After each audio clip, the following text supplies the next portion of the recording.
The Treasure of Alpheus Winterborn by John Bellairs, Chapter 3. Anthony knelt there, lost in wonder. The wooden moon had been like a fortune cookie with a message inside. But what was the message? The paper lay before him. All he had to do was unroll it and read. But Anthony was a cautious sort. If the paper turned out to be anything important, a treasure map, for instance, he wanted to examine it in private. And that really was a gold and if that really was a gold coin there, well, he'd better scoop it up quick before somebody else decided that it was theirs. With trembling fingers, Anthony gathered up the 2 wooden fragments and the piece of paper. He glanced nervously around and then made a dash for the door. In the hall, he almost ran into Miss Eels, who had a big paper bag in her hand. "Watch out, Anthony," she said, laughing, "or you'll knock over the chocolate malt I brought you.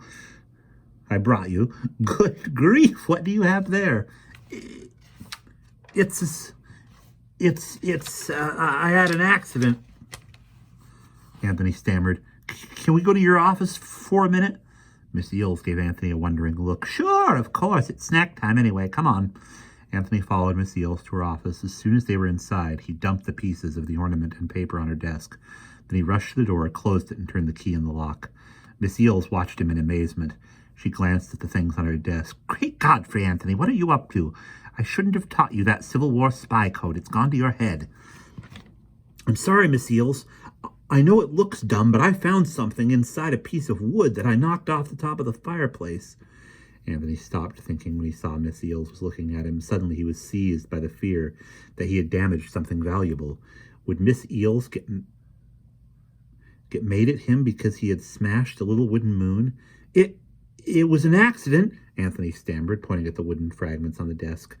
"I'm sorry, I really am. I was dusting and I'm clumsy, I know I am." Anthony, you idiot. Did you think I would be mad at you for something like that? Good Lord, you know how clumsy I am.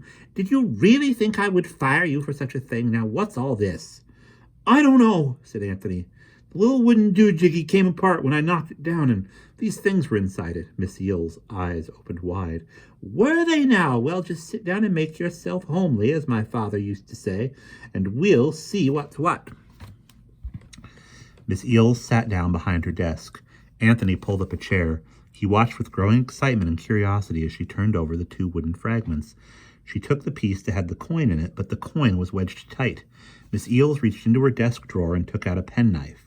She pried at the coin, and it came clattering out onto her desktop.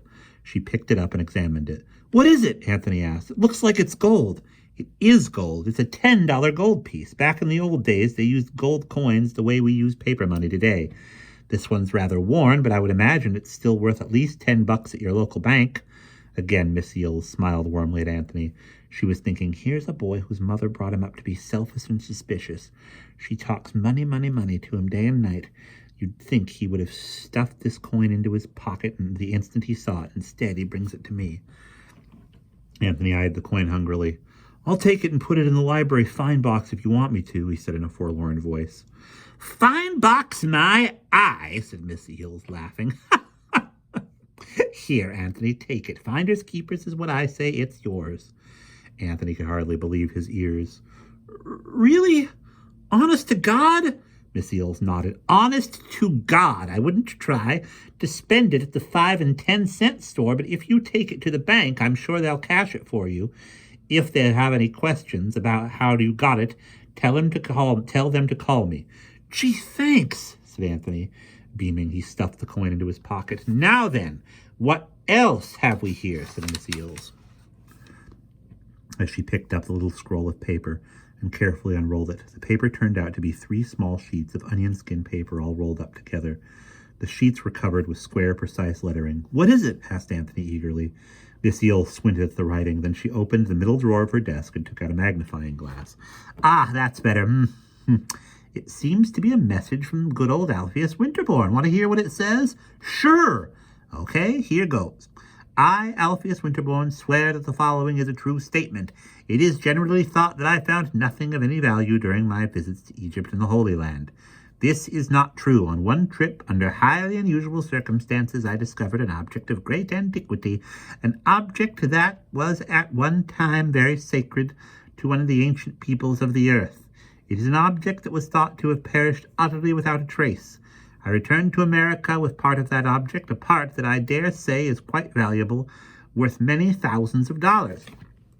At first, I thought that I would present my discovery to a museum, but I considered further and at length concluded that I would not.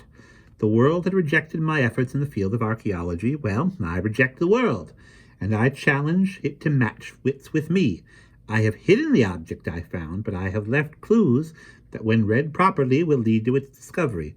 The person who finds this message is well on his way to finding the treasure I speak of, but I warn him there's many a slip twixt the cup and the lip. Here, then, is the first clue. It is a poem written by myself entitled Mirror, Mirror. Acorns up and windows over, that will put you in the clover. How high is up the top of the roof? Mind the prancing and pawing of each little hoof. Good hunting, Alpheus T. Winterborn. Well, exclaimed Miss Eels as she laid the papers down, what on earth do you make of that, eh? The hungry look was back in Anthony's eyes again. The note had mentioned a treasure worth thousands of dollars. That interested him very much. It's like a treasure map, said Anthony eagerly. I mean, if we figure out what the poem means, we'll find the treasure he's talking about, won't we? Miss Eels glanced at him skeptically over the top of her glasses. Maybe we would, and maybe we wouldn't. I hate to throw cold water on your schemes, but there's another side of Alpheus Winterborn's personality that you ought to know about. He was a great practical joker. Anthony's heart sank. He knew what practical jokes were. Dribble glasses and flowers that squirted water and stuff like that. How do you mean, Miss Eels? I mean, my friend, that this could all be a hoax, a wild goose chase. That poem, for all you know, may be utterly and totally meaningless. Yeah, but what if there really is a treasure? Anthony insisted. Well, if there's cheese on the... What if there's cheese on the moon? Said Miss Eels sarcastically. What if there's pie in the sky? Anthony, I don't want to seem harsh, but you don't know what that old coot was like. Anthony suddenly felt depressed. Are you sure it's a joke? He said at last. Of course not. Good Lord, I'm not sure of anything in this life. Nobody is. I'm just telling you what I think because I don't want you to do a lot of work for nothing. I don't want you to be disappointed. Anthony didn't seem to be listening to Miss Eels.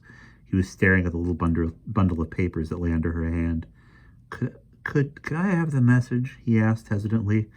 I wouldn't spend a lot of time working on it, I promise. I just want to sort of look at it for a while. He looked hopefully at Miss Eels and then waited for an answer. Miss Eels burst out laughing. Oh, Anthony, you're about as good at hiding your feelings as I am. If I give these papers to you, you'll go straight home and slave over them till you think you've solved the riddle, won't you? Anthony's face turned red. He stared at the floor and said nothing. Here, she said, shoving the paper across the desk. Take them. And if you ever figure out what that idiotic poem means, let me know, okay? Gee, thanks, Miss Eels, said Anthony with a grin. He scooped up the papers and stuffed them into his shirt pocket. Thanks a whole lot. I really mean it. Don't mention it, said Miss Eels, chuckling. She sat back in her chair and folded her arms. My, she said thoughtfully. What a thing to find. Now we know what old Goofy Blots was doing with some of his time during the week he spent alone here in the library.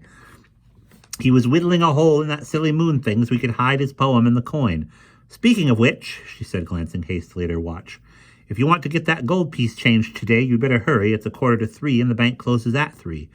Is it okay if I go? I can come back right afterward. Oh, there's no need for you to come back today, Anthony. Business is rather slow. Go on out and have a game of ball. Anthony jumped up. Gee, thanks, Miss Eels, he said, and then he was off on the dead run for the bank. And that is the end of Chapter 3.